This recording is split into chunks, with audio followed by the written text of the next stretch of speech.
आज की बात। स्वागत। क्या हम यहाँ इसलिए आए हैं कि हमें पीने के लिए पानी नहीं मिलता, या फिर हम यहाँ इसलिए आए हैं कि ये जायकेदार कहलाने वाले पानी के हम प्यासे हैं? नहीं, हम यहाँ इसलिए आए हैं कि हमें अपने इंसान होने का जो हक है उसे जताना है। दरअसल ये बाबा साहेब डॉक्टर अंबेडकर के उस भाषण के अंश है, जो भाषण बाबा साहेब डॉक्टर अंबेडकर ने सन 1927 में 19-20 मार्च को बहिष्कृत हितकारिणी सभा की उस बड़ी जनता के सामने दिया था, जो उस बहिष्कृत हितकारिणी सभा में शामिल थी। जी हाँ, आज है महाड़ के धर्म संगर का वो यादगार दिवस, जिसके लिए बाबा साहेब डॉक्टर अंबेडकर ने अपने आप को तैयार भी किए और अपने लोगों को भी तैयार किए, इसलिए कि हम इंसान हैं, हमें इंसान की तरह जीने का अधिकार मिलना चाहिए।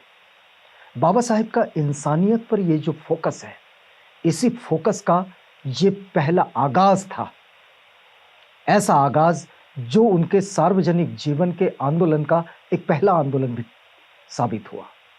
इससे पहले भी बाबा साहेब सार्वजनिक जीवन में आ चुके थे, उनका लिखना चल रहा था सब, लेकिन व्यक्त रूप में पहला आंदोलन बाबा साहेब ने महाड़ में किया, चौदार तालाब पर।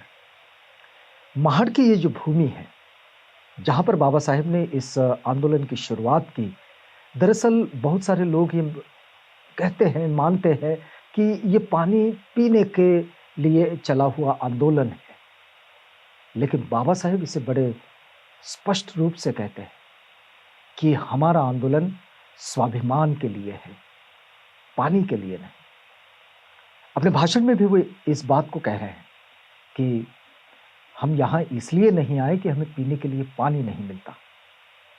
भाई जीवित थे, बगैर पानी के कोई जीवित नहीं रहता, पानी तो पीते थे, लेकिन उन जगह पर, उन स्थानों पर, उन सार्वजनिक जलाशयों पर जहाँ सब लोग पानी पीते हैं, सब लोग का मतलब ये भी है कि वहाँ जानवरों तक को पानी पीने के लिए कोई मनाही नहीं थी, लेकिन उन सार्वजनिक जलाशयों से अछूत पानी नहीं ले सकते।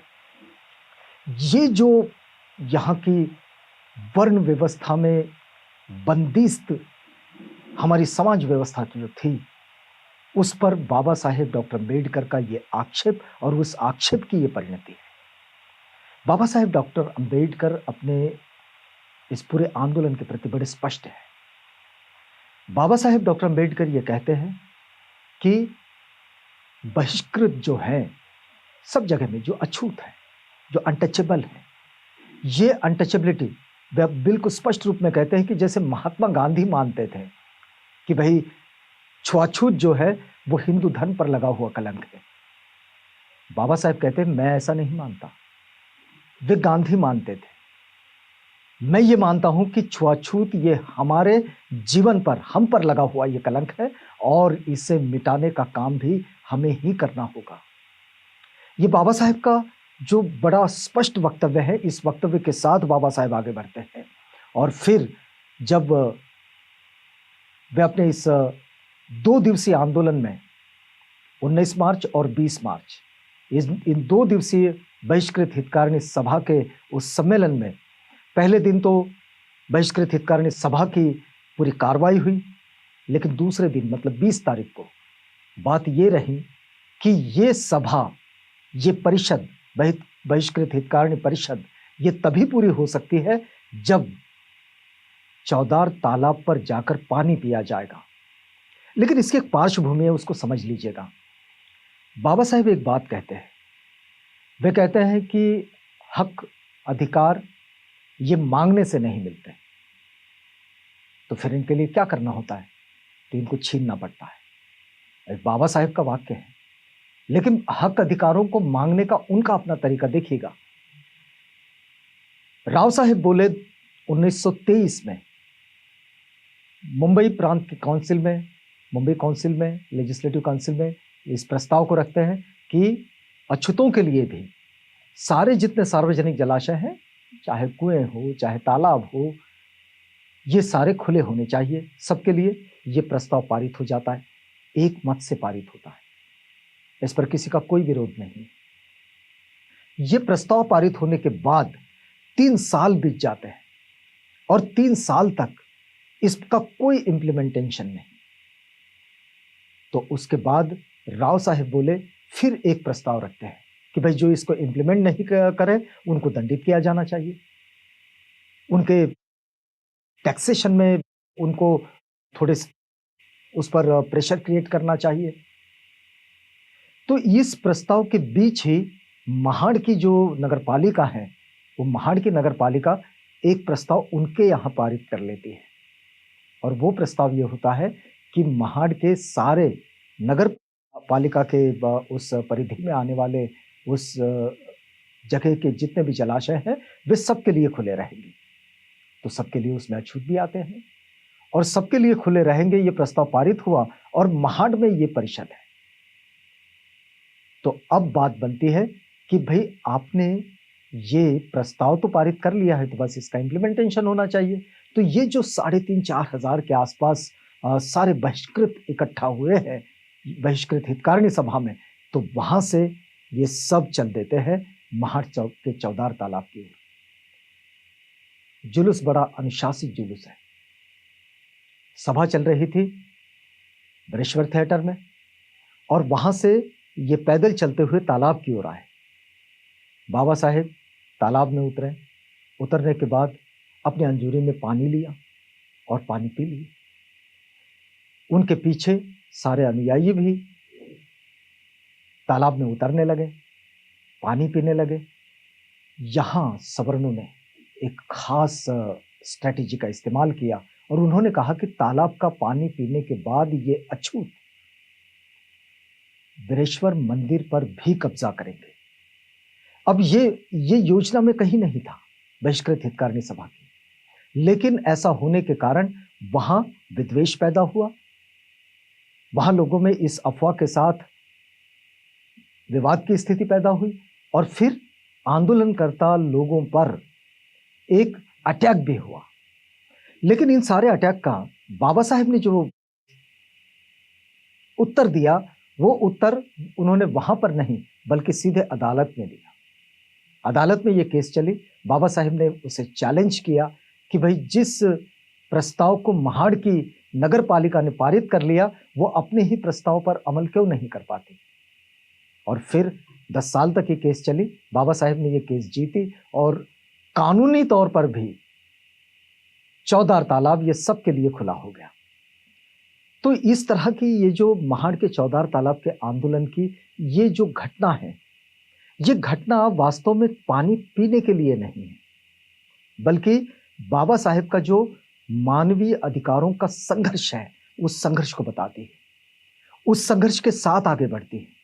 और वो इस बात के लिए, मतलब जहां भी मानवीय अधिकारों के लिए और मानवीय अधिकारों की रक्षा के लिए जो आंदोलन होते हैं, उन आंदोलनों को ये प्रेरणा भी देती है कि मानवीय अधिकारों के आंदोलन ये हमेशा चलेंगे। क्या हम इस वक्त में, जब हम 2023 में महाड़ के इस चौदार तालाब के धर्म संघर्ष की बात कर रहे हैं, क्या हम ये कह सकते हैं कि महाड़ के चौदार तालाब के आंदोलन का जो ध्येय था, जो लक्ष्य था, क्या वो पूरा हो चुका है? हम लोकतांत्रिक भारत में आने के बाद और भारतीय संविधान के भारत में लागू होने के बाद भी ये स्थिति देखते हैं, क्योंकि भारतीय संविधान अनटचेबिलिटी का, छुआछूत का विरोध करता है, उसको कानूनी जुर्म मानता है।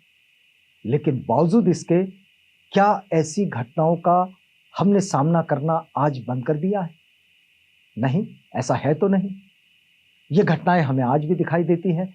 तो ये जो महाड़ के चौदार तालाब का आंदोलन है, मानवीय अधिकारों का आंदोलन, कि एक आदमी को आदमी की तरह जीने का अधिकार मिलना चाहिए, एक इंसान को इंसान की तरह जीने का अधिकार मिलना चाहिए, ये अधिकार का आंदोलन आज भी वैसा ही आगे बढ़ रहा है। और इसलिए महाड़ के चौदार तालाब का आंदोलन जो 1927 में 19-20 मार्च को शुरू हुआ, वो आंदोलन तब तक चलता रहेगा जब तक मनुष्य अपने अधिकारों को पा नहीं लेता, बाबा साहेब की बात जो है, बाबा साहेब कहते हैं कि हमने महाड में ये जो आंदोलन किया है, उनके भाषण का एक अंश है। बाबा साहेब बहुत महत्वपूर्ण बात इस आंदोलन के साथ कहते हैं अपने भाषण में। बाबा साहेब कहते हैं कि 3 चीजों का तुम्हें परित्याग करना होगा। पहली, उन कथित गंदे पेशों को छोड़ना होगा जिसके कारण तुम पर लांछन लगाए जाते हैं।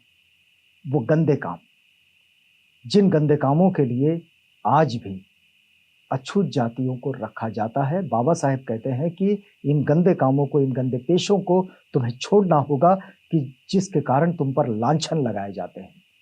दूसरी बात वे कहते हैं कि मरे हुए जानवरों का मांस खाने की जो परंपरा है, उसे भी छोड़ना होगा।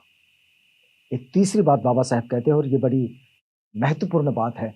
बाबा साहेब कहते हैं कि तुम उस मानसिकता से मुक्त हो जाओ, तुम उस मानसिकता से मुक्त हो जाओ कि तुम अछूत हो। ये जो अपने आप में अछूतपन की जो मानसिकता होती है, इस मानसिकता से दूर हो जाने की बात बाबा साहेब कहते हैं। और ये जो एम्पावरमेंट की बात है, सशक्तिकरण की बात है, ये सशक्तिकरण की बात को बाबा साहेब वहां से 1927 से शुरू करते हैं। और इस समय जो अंबेडकरवादी आंदोलन जो चल रहा है, इस अंबेडकरवादी आंदोलन का ध्येय भी यही बनता है जो बाबा साहेब उस आंदोलन में रखते हैं कि मनुष्य को मनुष्य का दर्जा मिले, मनुष्य को मनुष्य की तरह स्वीकारा जाए, उसका कहीं भी द्वयम स्थान के रूप में, उसका कहीं भी निचले दर्जे के रूप में उसकी पहचान ना हो। और इस बात के लिए बाबा साहेब बड़े आग्रही हैं। और यही वे बहिष्कृत हितकारिणी सभा की अपनी उस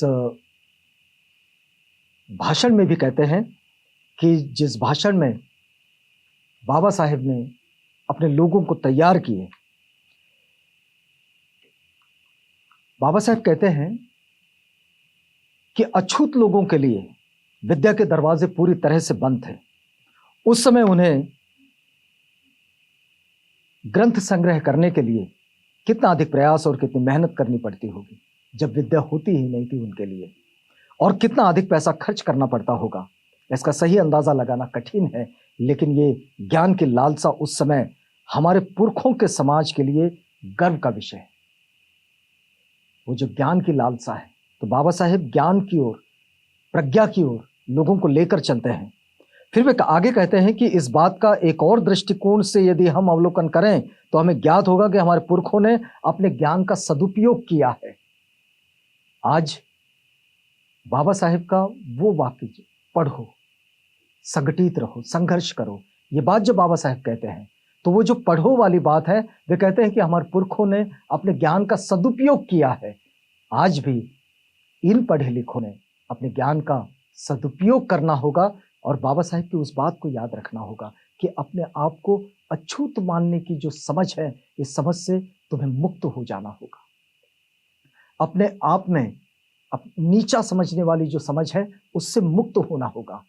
और ये वास्तव में महाड के चौदार तालाब के आंदोलन का वास्तविक अर्थ है। इसे इसलिए बाबा साहेब इसी भाषण में एक बात कहते हैं, देखिएगा, एक बड़ा अच्छा उनका उदाहरण वे कहते हैं कि एक हिंदू पुरुष या स्त्री जो कुछ भी वो कहते हैं, वह धर्म का पालन कर रहे होते हैं। कोई भी करते हैं, कुछ भी करते हैं, तो वे कहते हैं कि वे अपने धर्म का पालन कर रहे हैं। एक हिंदू धार्मिक तरीके से खाना खाता है, पानी पीता है, धार्मिक तरीके से नहाता है, कपड़े पहनता है, धार्मिक तरीके से ही इस दुनिया में आता है, शादी करता है, मृत्यु के बाद जला दिया जाता है, और ये सारे तरीके धार्मिक है। उसके सभी काम पवित्र काम होते हैं। एक धर्मनिरपेक्ष नजरिए से वे काम कितने भी गलत क्यों ना लगें, उसके लिए वह पापी नहीं होते, क्योंकि वे धर्म के द्वारा स्वीकृति पाए हुए होते हैं। और ये जो धर्म के द्वारा स्वीकृति पाई हुई चीज है, तो इसके लिए ये भी जरूर कहा जाता है कि छुआछूत ये पवित्रता और अपवित्रता का मामला है। और ये जो पवित्रता और अपवित्रता का जो मामला है, इस मामले में भी इस बात को बड़ी बेहतरी से समझना होगा कि बाबा साहेब इसे धर्म संकर क्यों कह रहे हैं।